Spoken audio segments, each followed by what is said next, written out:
काम वासना क्यों सताती है, जानेंगे। इस वीडियो तो बने रहिए अंत तक दोस्तों। इंसान का दिमाग ही उसका सबसे बड़ा दोस्त होता है और उसका दिमाग ही उसका सबसे बड़ा दुश्मन भी। और हमारे इसी दिमाग में कई तरह की भावनाएं जन्म लेती हैं, या फिर यह कहे कि काम वासना यह भी बाकी फीलिंग्स की तरह मन में उठने वाली एक फीलिंग है जो कि बिल्कुल नेचुरली है और होनी भी चाहिए, क्योंकि अगर यह नहीं होगी तो मानव जाति का विस्तार रुक जाएगा। लेकिन हमारी संस्कृत भाषा में एक बहुत ही अच्छा दोहा है कि अति सर्वत्र वर्ज्येत, यानी कि अति हर चीज की बरी होती है। हमें जीने के लिए खाना चाहिए, लेकिन ज्यादा खाना आपको मार देगा। पानी के बिना हम मर जाएंगे, लेकिन बहुत ज्यादा पानी आपको तकलीफ भी दे सकता है। ठंड से बचने के लिए आग का प्रयोग किया जाता है, लेकिन ज्यादा आग आपको जलाकर मार सकती है। और ठीक उसी तरीके से माइंड में सेक्सुअल थॉट्स का आना, बॉडी के अंदर सेक्सुअल एक्टिविटी करने की इच्छा जागना एक लेवल तक ठीक है, लेकिन एक लेवल के बाद में जितना ये चीज आपको बर्बाद कर सकती है उतनी दूसरी कोई चीज नहीं कर सकती। मेरा आप सभी से यहां पर एक सवाल है कि इंटरनेट कितना बड़ा है। आपका जवाब होगा कि बहुत बड़ा है। इंटरनेट अपने आप में एक विशाल महासागर है जहां पर 1 बिलियन से भी ज्यादा वेबसाइट है, 1 बिलियन से भी ज्यादा वीडियोस है, बहुत कुछ है। लेकिन इसी इंटरनेट की दुनिया में एक दुनिया है, वो है पोर्न इंडस्ट्री। और पूरे इंटरनेट पर 37 पर तो सिर्फ पोर्नोग्राफी है। एक बहुत ही पॉपुलर पोर्नो साइट है जो कि दावा करती है कि उनकी साइट पर हर सेकंड, ध्यान से सुनिए, का हर सेकंड 2.5 मिलियन यानी कि 25 लाख लोग पोर्न देख रहे होते हैं हर सेकंड। और इस मॉडर्न दुनिया में इतना सेक्सुअल कंटेंट देखने के बाद में, सोशल मीडिया पर हॉट लड़कियों को देखने के बाद में सेक्सुअल थॉट्स बहुत ज्यादा बढ़ जाते हैं। और कई बार ये थॉट्स इंसान को चैन से बैठने नहीं देते। वो ना चाहते हुए भी अपने आप को रोक नहीं पाता है बार बार मास्टरबेट करने से, और चलो वहां तक भी ठीक है। लेकिन यही काम वासना मानव जाति के लिए एक श्राप बन जाती है। जब हमारे सामने ऐसे रेप के सामने आते हैं, इंसान काम वासना में फंस करके इतना पागल हो जाता है कि उसे सही गलत की बुद्धि ही नहीं रहती और वह विनाश की ओर बढ़ता ही जाता है। एक इंसान ना चाहते हुए भी घंटों तक पोर्न देख रहा है। हर लड़की पर वो गलत नजर डाल रहा है। हर जगह उसके माइंड में सिर्फ इसी तरह के थॉट्स चलते रहते हैं और उसे बार बार परेशान करते हैं। श्रीमद् भगवद गीता में भगवान श्री कृष्ण इसके बारे में क्या कहते हैं, उससे पहले मैं आपको एक बहुत ही शानदार कहानी सुनाता हूं। एक बार एक युवक गौतम बुद्ध से पूछता है कि बुद्ध, मेरे मन में इतने गंदे विचार क्यों चलते रहते हैं? मैं नहीं चाहता कि मेरे मन में इतने गंदे विचार आए, लेकिन फिर भी मेरे मन में हमेशा काम वासना से भरे विचार चलते रहते हैं और मैं इनके बारे में सोच सोच कर बहुत परेशान हो चुका हूं। मेरी असीम ऊर्जा और समय यही सब सोचने में नष्ट हो जाता है। इन सभी विचारों की वजह से मैं कभी भी शांत नहीं रह पाता और मैं हमेशा ही स्त्रियों को देखकर मोहित हो जाता हूं, अपने आप को रोक ही नहीं पाता। और यह सब सुनकर बुद्ध मुस्कुराए और उन्होंने उस युवक से पूछा कि क्या तुम्हें पता है कि काम वासना क्या होती है? तभी उस युवक ने कहा कि बुद्ध, मुझे नहीं पता कि काम वासना क्या होती है, लेकिन यह जो भी होती है यह बहुत ही बुरी चीज है। तभी बुद्ध ने कहा कि सबसे पहले तुम इस बात को समझ लो कि प्राकृतिक रूप से जो भी चीज हमारे अंदर होती है वह कभी भी बुरी नहीं होती है।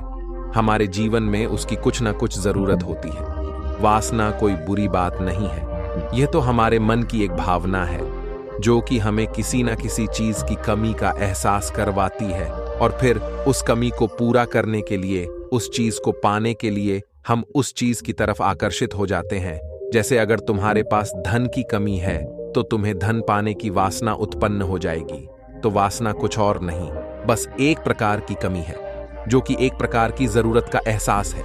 और जब यह जरूरत शारीरिक हो तो हम इसे काम वासना का नाम दे देते हैं। तभी उस युवक ने पूछा कि काम वासना का मतलब? तो मुझे समझ में आ गया, लेकिन आप यह बताइए कि यह आती कहां से है? तभी बुद्ध ने कहा कि काम वासना कहीं से आती नहीं है, बल्कि यह तो हमारे अंदर ही होती है और इसका होना जरूरी भी है, क्योंकि अगर यह नहीं होगी तो मानव जाति का विस्तार रुक जाएगा। तभी उस युवक ने कहा कि अगर ये चीज हमारे अंदर ही होती है और हमारे लिए जरूरी भी है तो लोग इसे गलत क्यों बोलते हैं? बुद्ध ने कहा कि यही तो लोगों की समस्या है कि लोगों ने काम वासना को गलत तरीके से सोच लिया है। सभी लोग इसे छिपाने और दबाने की कोशिश करते हैं। काम वासना गलत नहीं है, बल्कि काम वासना का गलत तरीके से उपयोग करना गलत बात है। लोग जिससे प्रेम करते हैं बस उसी के लिए जीने लग जाते हैं, उसे पाना ही अपना लक्ष्य बना लेते हैं और हमेशा बस उसी के बारे में सोचते रहते हैं, और यह सब गलत है। तभी बुद्ध ने यह भी कहा कि क्या तुम्हें पता है कि जानवरों में भी काम वासना होती है? तभी युवक ने कहा कि हाँ, जानवरों में भी काम वासना होती है, क्योंकि जानवर भी तो आखिर अपनी पीढ़ को आगे बढ़ाएंगे। तभी बुद्ध ने कहा, तो फिर हम जानवरों की काम वासना को गलत क्यों नहीं कहते? युवक ने कहा कि मुझे नहीं पता, महात्मा आप ही मुझे बताएं।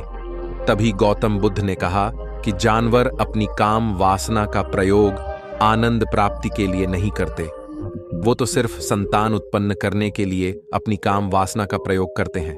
प्रकृति ने जानवरों को इतनी समझ नहीं दी कि वह काम वासना को अपने सुख का आधार बना सके, और वहीं मनुष्य अपनी बुद्धि के बलबूते पर प्रकृति में पाए जाने वाली प्रत्येक वस्तु को अपने सुख के लिए प्रयोग करता है। हम इंसानों ने ही काम वासना को अपने सुख का साधन बना लिया है, जबकि प्रकृति ने तो हमें अपने वंश को आगे बढ़ाने के लिए से दिया था, लेकिन इंसानों ने इसे अपने जीवन का परम लक्ष्य बना रखा है, और इस तरह से काम वासना का बेलगाम हो जाना गलत है।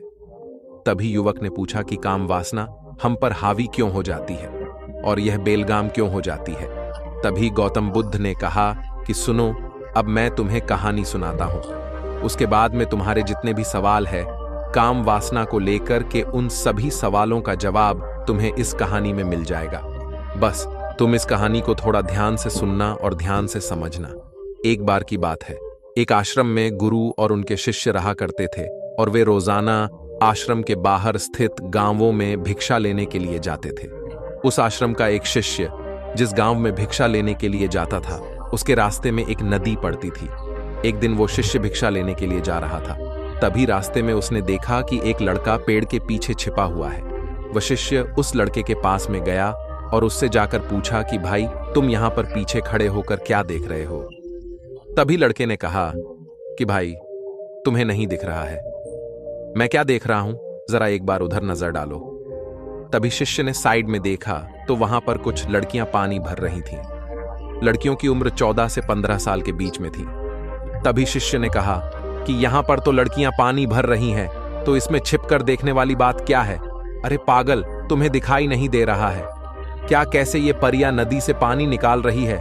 जरा एक बार उनकी अदाओं को तो देखो, उनके कोमल शरीर को देखो, उनकी पतली कमर, मटके को उठाते समय कैसे बाल खाती है, उनके बाल कैसे उनकी कमर पर लहरा रहे हैं, मानो सुंदरता बिखरी पड़ी हो। और यह सब सुनकर के शिष्य ने फिर से नदी की ओर देखा। पहले तो उसे कुछ भी नजर नहीं आ रहा था।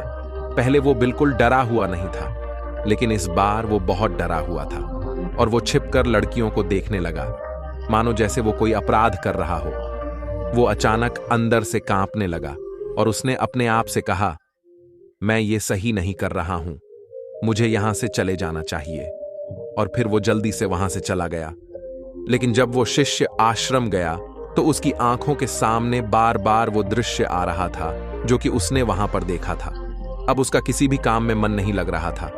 अब वो हर रोज भिक्षा लेने के लिए जाता और हर रोज वहां पर चिप करके उन लड़कियों को देखने लगा, और अब ये उसका रोज का काम हो गया। वो डेली उन लड़कियों को देखता और उसका किसी भी काम में मन नहीं लगता।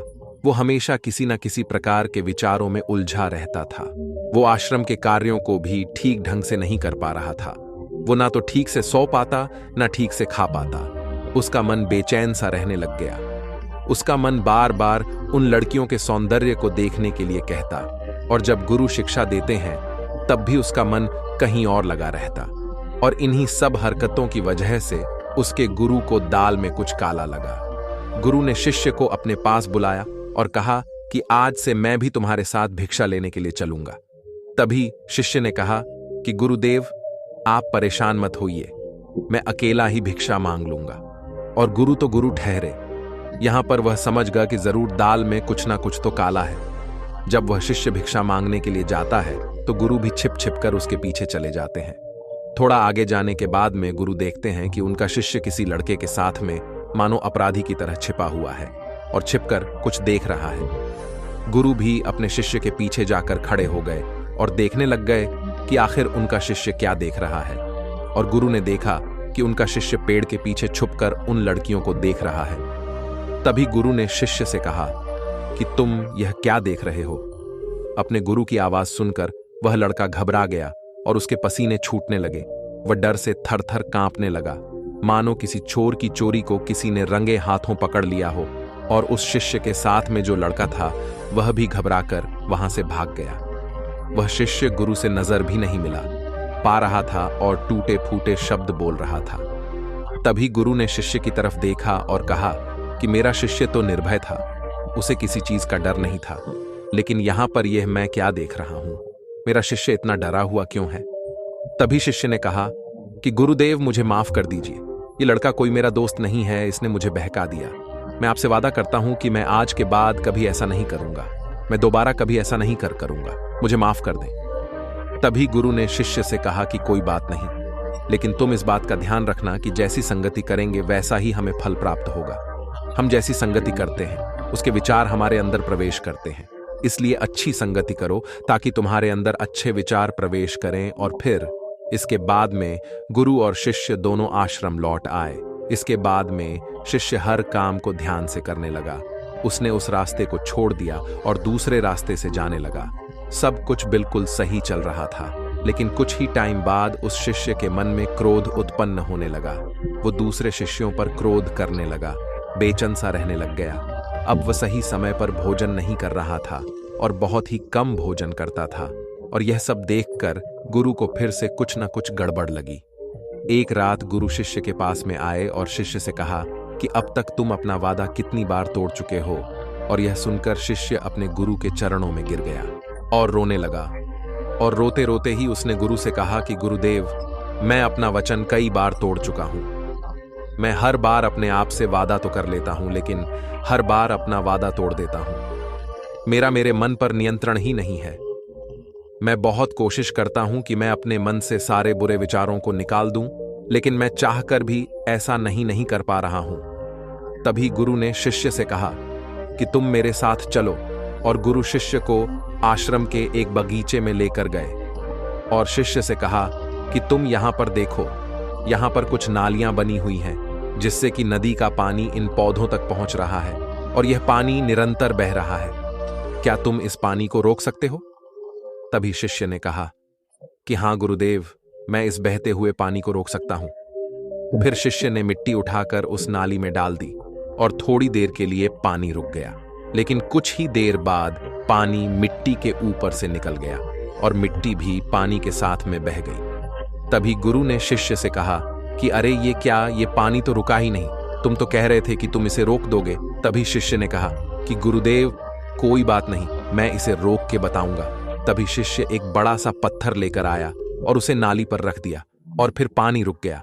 फिर शिष्य कहता है कि देखा गुरुदेव, मैंने कहा था ना, मैं पानी को रोक दूंगा, देखो मैंने पानी रोक दिया।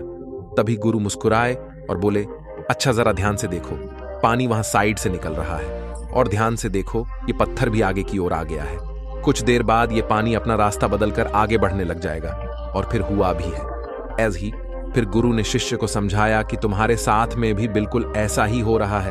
तुम बार बार प्रयास कर रहे हो, बड़े से बड़ा प्रयास कर रहे हो, लेकिन हर बार तुम्हारा जो प्रयास है वह टूट रहा है और यह हमेशा ही टूटता रहेगा। तुम कितना भी बड़ा पत्थर क्यों ना रख लो, लेकिन पानी तो अपना रास्ता बना ही लेगा। और यह सब सुनकर शिष्य ने कहा कि गुरुदेव, क्या इससे बचने का कोई तरीका नहीं है? क्या मैं इन गंदे विचारों से बाहर नहीं निकल सकता? तभी गुरु शिष्य को एक नदी के पास ले आए जहां से उस बगीचे को पानी आ रहा था। गुरु ने शिष्य से कहा कि यही वो नदी है जहां से पानी जा रहा है। अगर हम यहीं से उस रास्ते को बंद कर दें जहां से पानी बगीचे में जा रहा है, तब क्या हम इस पानी को रोक सकते हैं? तभी शिष्य ने कहा कि हाँ गुरुदेव, ऐसा हो सकता है। मैं एक काम करता हूं, यहीं से पानी को बंद कर देता हूं ताकि आगे की जो नाली है उसमें पानी ही ना जाए और फिर बगीचे में भी पानी नहीं जाएगा। तब बहुत मेहनत करके उस शिष्य ने पत्थर मिट्टी डालकर पानी को बंद कर दिया। और फिर शिष्य ने गुरु से कहा कि गुरुदेव, मैंने पानी को बंद कर दिया है। अब यह पानी ना तो नाली में जाएगा और ना ही बगीचे में जाएगा। तभी गुरु ने कहा कि अगर यह पानी बगीचे में नहीं जाएगा, पेड़ पौधों को पानी नहीं मिलेगा, तो क्या ये पेड़ पौधे जीवित रह पाएंगे? तभी शिष्य ने कहा कि बिल्कुल भी नहीं, पेड़ पौधों को तो पानी की आवश्यकता होती है, बिना पानी के तो सारे पेड़ पौधे मुरझा जाएंगे, इसलिए हम ये पानी बंद नहीं कर सकते, हमें पानी को जाने ही देना होगा। और तभी गुरु ने यह भी कहा कि क्या हो अगर हम पूरी नदी के पानी को बगीचे में छोड़ दें? तभी शिष्य ने कहा कि सारे जो पेड़ पौधे हैं वो गलक नष्ट हो जाएंगे और फिर कुछ भी नहीं बचेगा। तभी गुरु मुस्कुराए और बोले कि तुम इस बात को समझो कि हमें किसी भी चीज को रोकना नहीं है, हमें तो बस संतुलन बनाए रखना है। अगर हम पानी नहीं देंगे तो भी पौधे नष्ट हो जाएंगे, और अगर हम बहुत ज्यादा पानी देंगे तो भी पौधे नष्ट हो जाएंगे। और ठीक इसी तरीके से हमारा जीवन भी संतुलन से ही चलता है। अगर मैं तुमसे कहूं कि तुम आम के बारे में मत सोचो, तो तुम्हारे मन में सबसे पहला चित्र किसका आएगा? शिष्य ने कहा, आम का। तभी गुरु ने कहा कि ठीक उसी तरीके से गंदे विचारों को जबरदस्ती रोकने का प्रयास ना करो। तुम जितना इन्हें रोकोगे, ये उतने ही ज्यादा तुम्हें तंग करेंगे। इसीलिए कभी भी उन्हें दबाने की कोशिश नहीं करनी चाहिए। और कई बार गंदे विचार बुरे लोगों की संगति करने की वजह से भी आते हैं। कई बार होता क्या है कि कामुकता हमारे अंदर होती तो है, लेकिन कुछ अश्लील लोगों के साथ रहने की वजह से ये हमारे अंदर हावी हो जाती है, जैसा कि तुम्हारे साथ हुआ था। तभी शिष्य ने कहा कि गुरुदेव, आप बिल्कुल सही कह रहे हैं। मैं उस लड़के की वजह से अपने मार्ग से भटक गया था, और उस शिष्य को एकदम सब कुछ क्लियर समझ में आ गया, और उस रात वो बिल्कुल चैन की नींद सोया।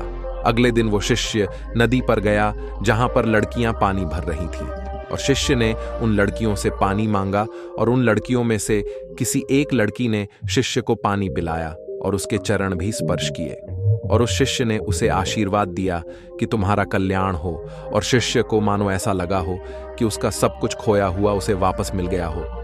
जब शिष्य उस रास्ते से वापस जा रहा था, तब उसने देखा कि वो लड़का अभी भी उन लड़कियों को देख रहा है। जब शिष्य उस लड़के के पास में गया, तब लड़के ने शिष्य से कहा कि अरे वाह, क्या बात है, आज तो तुमने बहुत ही पास से दर्शन किए हैं। तभी शिष्य ने कहा कि हम हमेशा दूसरों के दर्शन करने में ही व्यस्त रहते हैं, अपने दर्शन तो हम कभी कर ही नहीं पाते। तुम कब तक इस पेड़ के पीछे छुपते रहोगे? किसी को पसंद कर लो और उसे बोल दो। अगर वह भी तुम्हें पसंद करती है तो शादी कर लेना और कुछ बन जाओ। तुम अपने आप को पहचान लो, ऐसे समय बर्बाद मत करो। और यह सब सुनकर उस लड़के की भी आंखें खुल गईं, और उस लड़के ने भी नदी पर जाना बंद कर दिया। यह वीडियो काफी लंबा हो चुका है, इसलिए मैं आपको बता दूं कि यह पूरी कहानी भगवान गौतम बुद्ध उस युवक को सुना रहे थे जो युवक उनके पास में प्रश्न लेकर के आया था। तो पूरी कहानी सुनाने के बाद में बुद्ध ने युवक से कहा कि शायद तुम्हें अपने सारे सवालों का जवाब मिल गया होगा। तभी युवक ने कहा कि महात्मा जी, आपका बहुत बहुत धन्यवाद। और गौतम बुद्ध ने युवक से यह भी कहा कि जब भी तुम्हारे मन में गंदे विचार आए तो अपने आप को दोषी मत मानो। यह हमारा शरीर है, और यह सब इसने हजारों वर्षों से सीखा है। यह केवल तुम्हारे सोच लेने से और शपथ लेने से कुछ नहीं होने वाला, लेकिन तुम्हारे पास वो शक्ति है, वो ऊर्जा है जिसका तुम्हें संतुलन करके उपयोग करना है। तुम एक जीवित ऊर्जा हो जो कुछ भी अनुभव करने के लिए बिल्कुल स्वतंत्र है, जो निर्माण करने के लिए स्वतंत्र है। इसलिए तुम अपने आप को पहचानो। यह कहकर गौतम बुद्ध मौन हो गए और वह युवक वहां से चला गया। अब इस कहानी की सबसे बड़ी सीख यही है कि अपनी ऊर्जा को अपने जीवन के लक्ष्य पर लगाओ और अपने लक्ष्य को थोड़ा बड़ा रखो, ताकि तुम्हारी असीम ऊर्जा उस लक्ष्य में लग जाए और फालतू के विचारों को मन में आने का समय ही ना मिले। देखो, पानी है तो बहेगा, ऊर्जा है तो निकलेगी, लेकिन ये तुम्हारे हाथ में है कि तुम इस ऊर्जा को कैसे और कहां पर यूज करते हो। आप ना तो काम वासना को रोक सकते हो और ना ही नष्ट कर सकते हो। आपको बस संतुलन बनाए रखना है। Just one word, balance. अब हम फिर से चलते हैं दुनिया के उस ग्रंथ में जिसमें ब्रह्मांड के सभी प्रश्नों का उत्तर छिपा हुआ है। जी हां दोस्तों, मैं बात कर रहा हूं श्रीमद् भगवद गीता के बारे में कि इस किताब का इस विषय पर क्या कहना है।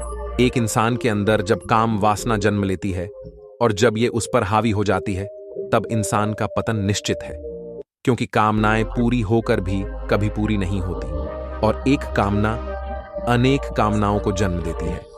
और अगर आपकी यह कामना पूरी नहीं होती, आपकी वासना पूरी नहीं होती है, तो इससे आपकी जो लालसा है वो और ज्यादा बढ़ जाती है। और फिर अगर आपकी लालसा पूरी नहीं होती है, सेक्स नहीं मिलता, लड़की नहीं मिलती है, आप जो चाहते हैं अगर आपको वो नहीं मिलता है, तो फिर आपके अंदर आता है क्रोध। और क्रोध में इंसान के सोचने की जो शक्ति है वो भटक जाती है। और अगर किसी इंसान की सोचने की शक्ति भटक चुकी है तो इंसान को यह नहीं पता रहता कि उसके लिए क्या सही है और क्या गलत है, और इस तरीके से इंसान अपनी पूरी जिंदगी बर्बाद कर लेता है। इसीलिए जरूरी है कि आप अपने मन को वश में करो, ना कि स्वयं इसके वश में हो जाओ। और लास्ट में बस यही कहूंगा कि जीवन का आनंद एक भोगी की तरह ना लेकर एक योगी की तरह लें और अपनी असीम ऊर्जा को अपने लक्ष्य में लगाएं। मैं आशा करता हूं कि इस वीडियो से आपकी जिंदगी में एक असीम परिवर्तन आएगा। दोस्तों, अगर आपको यह वीडियो अच्छा लगा हो तो प्लीज इस वीडियो को जितना हो सके उतना ज्यादा शेयर करें, ताकि लोगों का जीवन नष्ट होने से बच जाए और हमारी सोसाइटी में रैप केसेस कम हो जाए। और दोस्तों, अगर आपने अभी तक हमारे चैनल को सब्सक्राइब नहीं किया है तो प्लीज सब्सक्राइब दें। धन्यवाद।